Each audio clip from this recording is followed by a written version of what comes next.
Today we're going to be talking about the movements of the hand.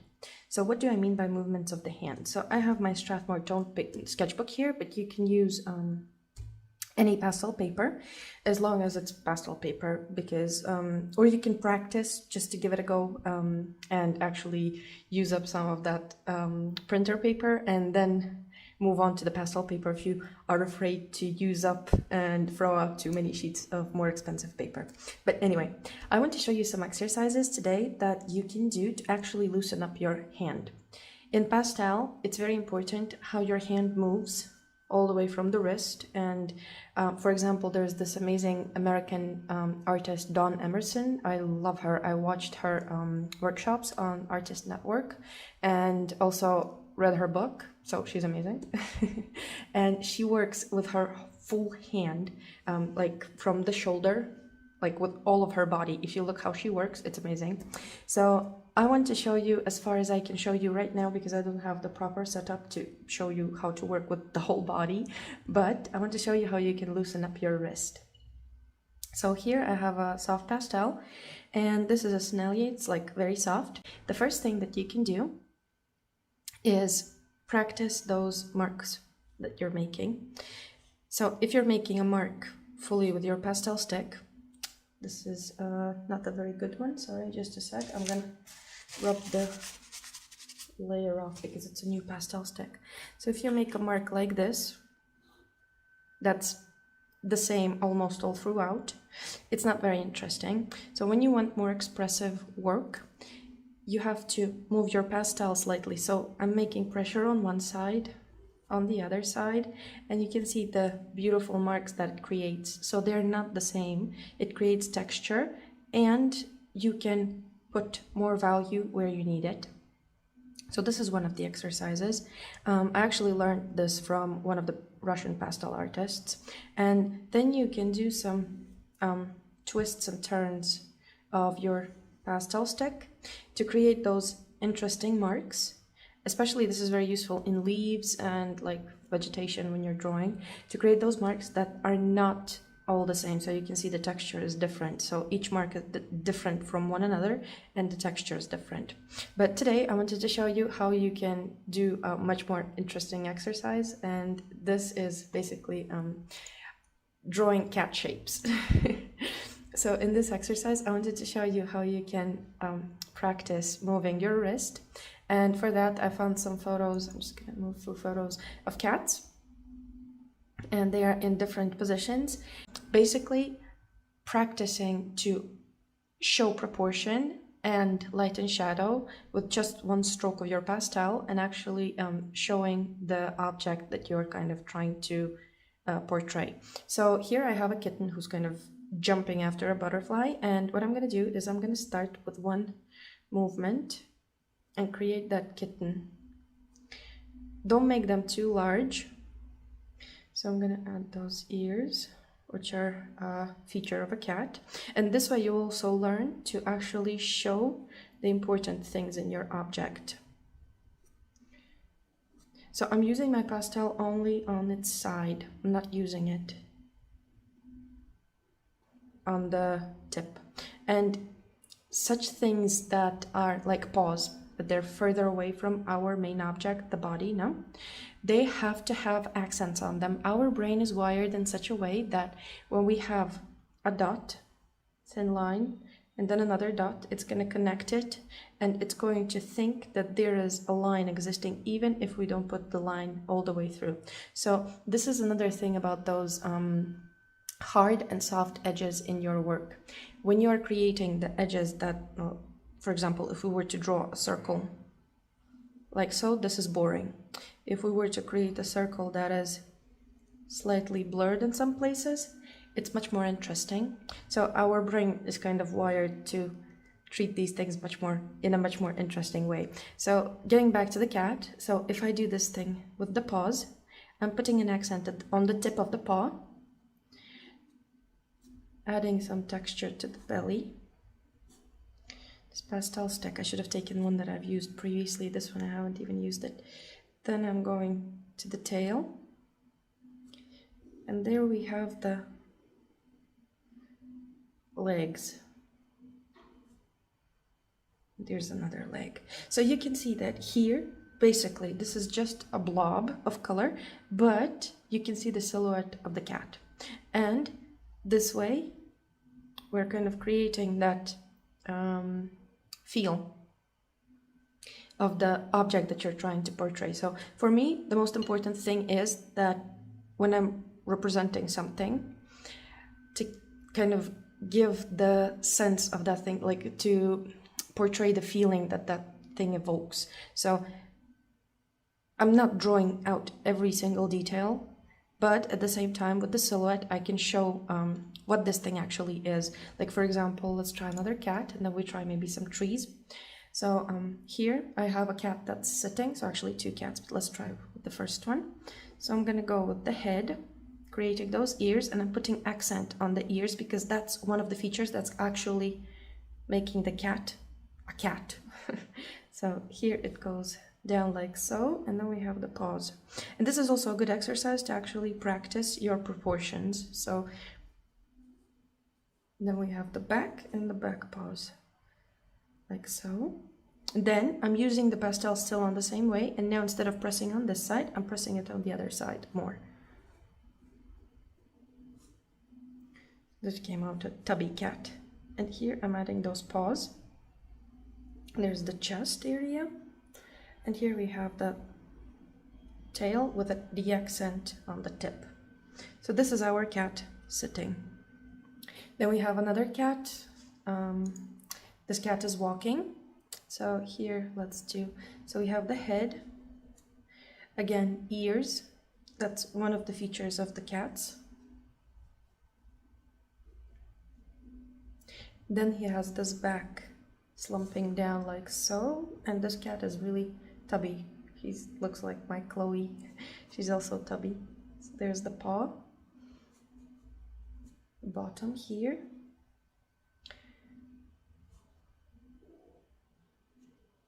One paw, and you see that I put the accent at the very bottom, so just to connect that paw with the body. Here we have the tummy. So in this, I'm constantly moving my pastel from one side to the other, from one side to the other, making the pressures, constantly changing them, the sides. So here I'm going into the tail, and again, here we can adjust a bit like so. And there we go, we have the tail. So I'm going to try and find, to open another photo, something interesting. I chose some photos on Google, just on Google. So this is a cat kind of standing and looking upwards. And here I'm going to start again with the head. So this is the focal thing, the head. So the ears. So without the ears, this wouldn't look like a cat. But as we add the ears, immediately our brain is like, oh, okay, this is a silhouette of a cat. And also our brain is wired in such a way that the first thing that we see when we're looking at anything is the silhouette. So if the shape is right, you're like 90% there. So doing an accent here. Then we have that paw. There's another paw. Oh, okay. Didn't see the paw bend there, but it's okay. It's just a sketch, so don't worry if you get it wrong. So here we have that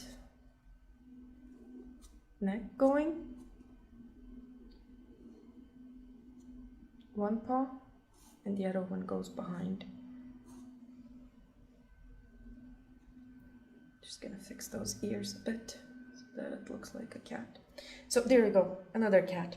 Try not to use the eraser when you're doing exercises like this, because here the most important thing is for you to learn to actually portray those shapes. So now we can try some more difficult animals. For example, a deer.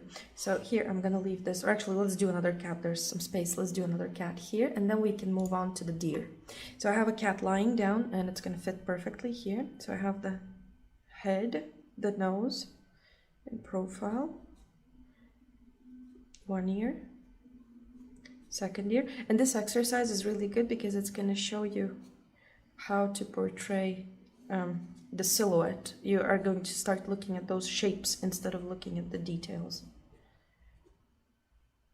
Like so. So here I'm gonna add accent on its muzzle so I can separate the muzzle from the body. The tummy. There's one paw here, and then there's the other one here. And the shoulder. And the tail. Again, with the accent on the tip of the tail. So these are the cats. Let's try and do some deer. So I'm going to switch to another page, and I have a photo of a deer here. So this is more difficult because this animal is kind of larger and you might get lost in all the muscle and the antlers and everything, but let's give it a go. So the first thing that I'm doing is in my mind, I'm going to locate where my deer is going to be and how big I need it. So I'm going to make the deer occupy this space. So we're gonna go and start with the head. So first I'm marking in those areas where the head is, creating the ears because those are very important in a deer. And the nose is going to have an accent too. Then the neck goes like so, and then I'm switching the pressure and going onto the other side here to create that kind of neck curve. Then here we have another body part, the shoulder, and the back. If you pay attention, the back is kind of slightly raised up. So I'm doing the leg and I'm looking at those bends and curves. And again, the accent at the tip.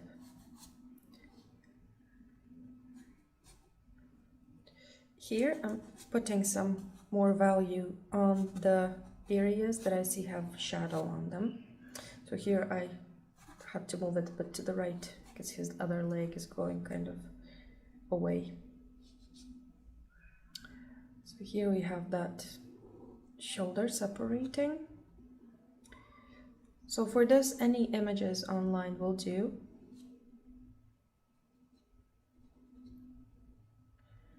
As long as you just practice the shapes. So that's the most important thing. So that's one leg, and then we have this other leg going back like so. Okay, this became kind of a weird leg. And then to add the cherry on top, we can add those antlers.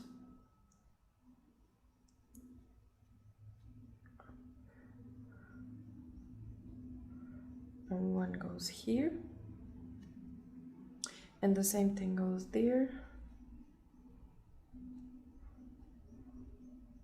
Just please don't go adding eyes and other features onto the animal.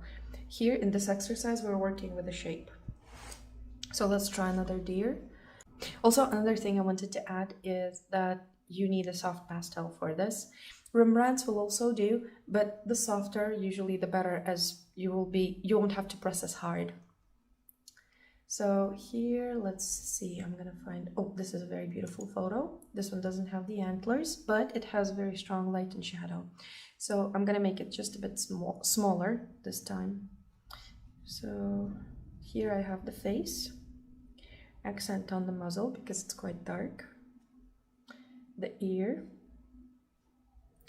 and here where the ear catches light, I'm not adding a lot of pigment, I'm just adding that line just to indicate the silhouette of the shape of the deer. And here on that neck there is the shadow.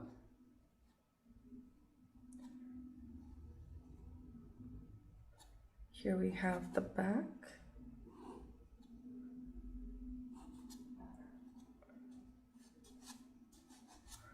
The tummy.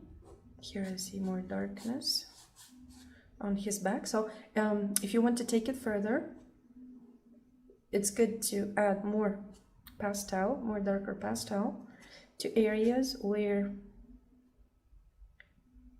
the shadow is on your objects. And it has very thin kind of legs.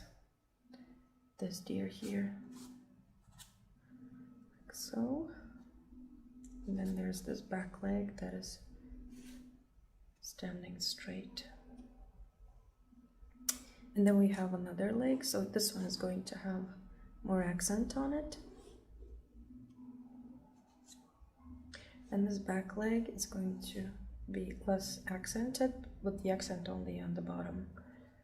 And here I need more of this mass of the chest that goes into the leg. So you can see that here we have a silhouette of the deer, which is kind of wobbly. Could have been better. Let's try to fix that leg a bit. So this is just a bit better. But anyway, this is the main idea. So focus on showing that silhouette instead of going into detail, and focus on putting accents on the parts that are kind of further away from the central big element. And that way you will create the connection between the big element and these tiny details, just because you create that kind of line that might disappear, and your brain, anyone's brain, is gonna still see it as a whole line.